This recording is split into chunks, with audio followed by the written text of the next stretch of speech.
3 years ago, I was living in France, in a nice city called Paris. Maybe some of you know the city. In a very nice area, close to the Moulin Rouge, not far from the Eiffel Tower. Very, very nice place. I was eating croissant every morning. We had lots of great time with my daughter and my wife.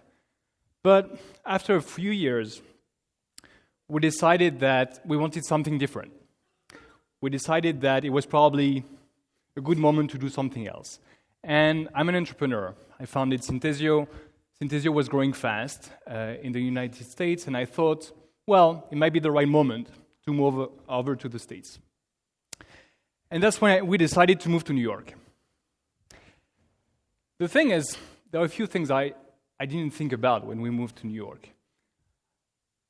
You know, when you move to a new country, you move to a new city, there are new things that you have to learn. You have to learn a new language, of course, but you also have to learn the habits, the culture of people living there. And there were a few things that I really did never happen in France that were totally new to me. One of those things is every morning I discovered that I had to empty my mailbox if I didn't want it to be jammed, like this one.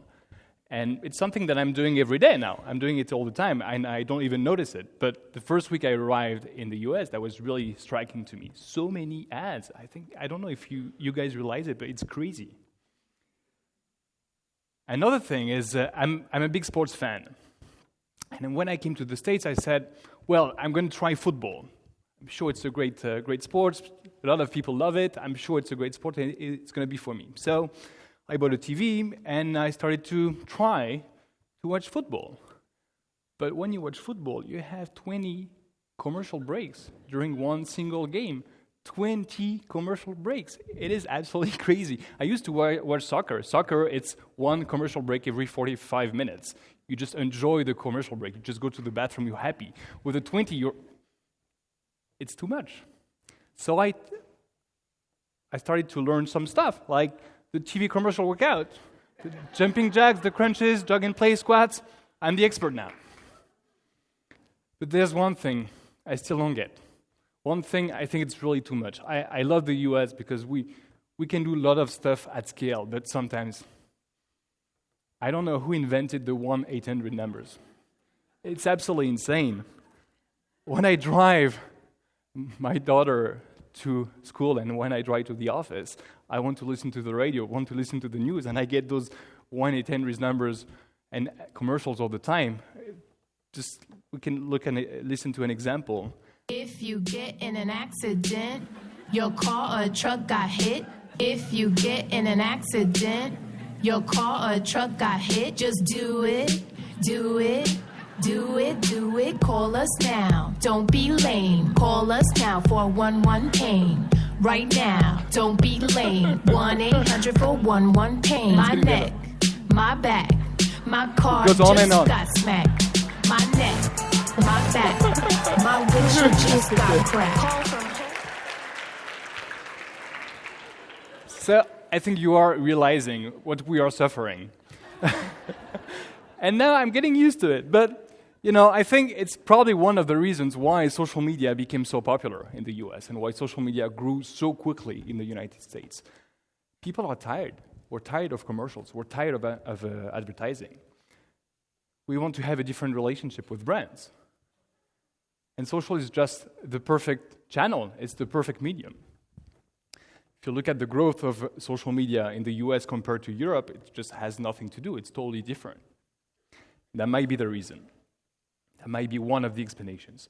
And I think brands got it very quickly. A lot of brands started to invest in social media budgets.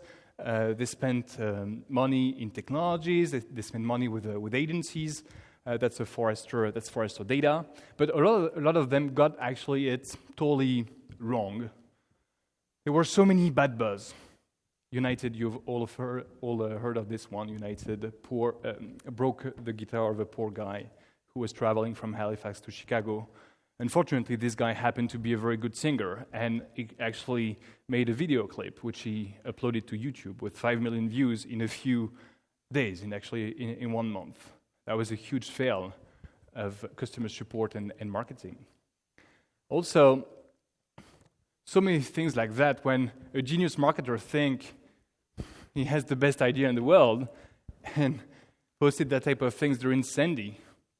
We had no power during Sandy. This is stupid. I was 10 days with no power. I can't go to gap.com, and it's just inappropriate.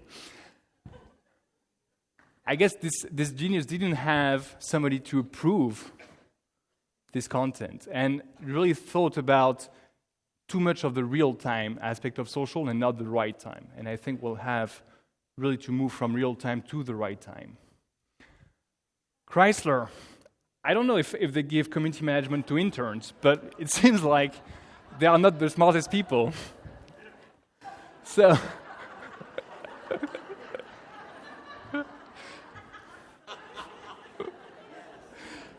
can we avoid this? I think so. I think we can avoid that. I think we can avoid all of these massive fails if we start thinking social marketing, social as a science. Social not necessarily as an art, not only about creativity. It's great to do all of this fun stuff. I love them. But you have to start thinking of social as a science. If you want to be seen by your CEO, if you want to start having some more budget, we have to think about processes and start to make social a little bit more boring, just to make it efficient. Speaking of process and science, it has to involve all key departments of the enterprise. Customer experience, customer support, marketing, market research, PR, all of these departments have to be involved. And it's a big deal. It's not something simple. It's not only about marketing. It's much wider than that. Most importantly, top management has to be involved. They have the budget. They are the final decision makers. So they have to embrace social media. And not only a Facebook page, but much more than that. How do you make it happen? I think we need to start speaking the CEO language. We need to start to talk about money and stop talking about views and likes and that type of things, which are great from a tactical perspective, but a CEO won't care. If you come to a CEO and tell your CEO, we had that number of views on YouTube, yes, great, but what else? What I'm going to do with it? We work with a lot of Fortune 500 customers, and we did recently a survey with the top CEOs of those companies to understand what was the key metric they were looking at the most. And actually, the key metric they were looking at is customer satisfaction. We call it internally the social reputation score, something that we have built. It's customer satisfaction. Customer satisfaction is something extremely simple. Everybody understands customer satisfaction. It's just customer satisfaction applied to social media. So we have to start talking about that. We have to speak about conversions, to speak about hard and tangible results. So the purpose of this presentation is really to focus on the influencers. It's one piece of the social media intelligence puzzle. It's only one small piece. But I don't want to spend too much time to explain the influencer definition. I think we've discussed this topic to death. What's an influencer? Is it somebody with a high cloud score? That's not really the point. I think an influencer is somebody that has to be important for you. Justin Bieber might be very important and influential for teenagers. He's probably not the right person to have as an influencer if you are selling SUVs. So it's as basic as that. But I agree, you need some scoring, but that's probably not the most interesting part. If you look at the process, what's the very first step of the process? The very first step is about segmenting your audience. Segmenting your audience is something extremely basic, but I don't think many people really think about it. What's your targeted audience? You will be impressed of all of the metrics you can get on social. Now you can get the age of people talking. You can have the location. You can even go down to the street on Twitter with 1% of the users. You can be extremely accurate on this audience. You can have the country, you can geolocate data, and then you can build clusters. Who is talking about you on social? Are they customers? Are they happy customers, unhappy customers, fans, bloggers? There are tons of different clusters you can find. You need to understand what these people are talking about. And for that, you need to have some strong text analytics. It's not something you can do completely manually. You will find some leads. You will find tons of different clusters. I really think of social media the same way we thought a few years ago about email marketing or CRM. When you're reaching out to your audience by email, you won't send the same email to everybody. If it's a customer, you will send a different email than if it's a prospect. It has to be exactly the same on social. We have to differentiate people. We have to differentiate clusters. Then you're in the process of reaching out to these people, of building a brand, of building a community of influencers. If you want to do that, you need to have a structure that is extremely clear in your company. You need to have, we saw that, customer support that is involved. You need to have marketing involved. You need to have PR involved. You need to have a workflow to make sure those people can talk to each other. What will happen if you have an influencer program, and what if one of these influencers puts something on Twitter that is extremely negative about whatever product? Who do you send it to? Do you send it to customer support? Do you send it to PR? Do you send it to marketing? That has to be defined. What type of answer will you give to that person? It has to be defined too. There are some clear crisis management processes and rules that you can put in place, and they have to be put in place before you start your influencer program. You have a team. How do you incentivize your team? How do you work with your community manager in marketing, and the community manager will be in customer support? What goals do you give to those people? I like to do some very simple things with my team, and I'm sure you like doing this with your team. You want to give them some very clear-cut goals, and a clear-cut goal can be as simple as, look, you had 500 influencers last month. Our goal is to move to 2,000 in the next 24 months. We will have the following means to do that, and I will track success month over month. You need to be able to define that type of success in a very, very easy and intelligible way. Finally, you need to track those results. And track results, I identified two metrics that are absolutely critical. The first one is the conversion rate. Conversion rates, again, I'm comparing social to email marketing. If you're reaching out to people, if you have a target audience, you need to know which percentage of that audience did you manage to reach, which percentage of that audience managed to be really interested in your offer or in your influencer program. You will find out that those rates are very low on social media.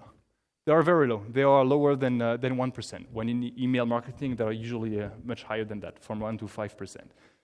But it's fine. It's fine. But can you come to see a CEO and tell the CEO, hey, I did a great program. I spent $100,000 and I got 1,000 influencers. Great. I don't think it's the most profitable project. You have to go further. And to go further, you have to think of amplification. Amplification is all about, it's a very clear definition, is look at an influencer, how many customers that person will bring. It's as simple as that. This is the holy grail of social media. This is what you have to be able to measure. And it's complex, it's difficult. I will give you an example of a company who managed to do it. There are 3 ways of doing this. The first way is to connect all of your social data with your analytics, with your web analytics. It can be Google Analytics, Omniture, whatever web analytics you have, you need to make that connection. So you are able to say that number of people came to my website from social media. And then you know your funnel on your website. You know how many people, which percentage of people do buy from your website. That's one example. Another way to do it is to look at the reach. Reach is a metric that is pretty common in social media. How many people were reached by your campaign? The third one, and it's not probably the most innovative one, but I think you have to do it every year, is just a survey. Survey can be, you have a panel of customers, and you will just ask them, how did you find us? Was it through social media or through another channel? Let me give you, I don't have much time left, let me give you the example of L'Oreal. L'Oreal, they launched a new eyeliner targeting women aged from 20 to 40 years old in Paris and London. So that was the target audience. How many of them were on social media? It's something you can define pretty easily now if you have the right technologies. 4 million of them were actually active on social media. And they found out that there were 3 clusters that were interesting. The first one, of course, the famous bloggers. They have famous bloggers, they knew them, there was nothing new about it. Second one, advocates. Some people who really love the brand, and that's nothing really new about it. But they found out that there were quite a high number of unhappy customers. And those unhappy customers, they found them through the customer support program they had. They built the connection between customer support and social. So each time somebody called on the customer support line, they asked for the Twitter handle. So they could connect the dots, and they actually contacted these people, and these people, to be part of the program, these people were extremely happy to be testers. So it was all about testing a product. They contacted those people, and I think there is nothing better. If you want to have a great advocate, you need to look at your worst detractors, make them happy, and they will turn into the best advocates. I saw that several times. I'm going fast on that. They had a conversion rate of less than 1%, meaning that they had 1,000 influencers who were interested in the program, which was just testing the product before it's actually launched. So those 1,000 people, they could not come to the CEO of L'Oreal with 1,000 people. It doesn't make sense. It was a $100,000 budget. So they work on the amplification program. Amplification program was all about TV ads. They put the reviews of those people, because they reviewed, of course, the product, the reviews of the people on TV. They created a specific site with all of the positive comments of these people. And then they did a survey, and they found out that 500,000 people actually bought the product because they found it on social. So the amplification rate was times 500. Pretty impressive. But this is what they presented to the CEO. 2 curves, super simple. 2 curves. One is a regular campaign. The other one is a campaign with social media with the program I just mentioned. 25% increase in sales. I'm going fast on that. The key takeaways. I really think social can be a science and has to become a science if we want to make it work. Otherwise, it will remain this cool stuff done by a few marketers, but it will never be built at scale. I also think that social is not really a revolution. Many people come to me saying, yeah, you're working in the great revolution. No, I think it's just a normal evolution. We've done a lot of things at scale. We've done advertising at scale. We've done email marketing at scale. Now we have to build social media at scale, and something we call social media intelligence. And there are 2 challenges to do that. The first one is the technical challenges, and that's what we're working on. And the second one is human challenges. How do you train those people? How do you hire those people? I think I'm done with the time. Thank you very much.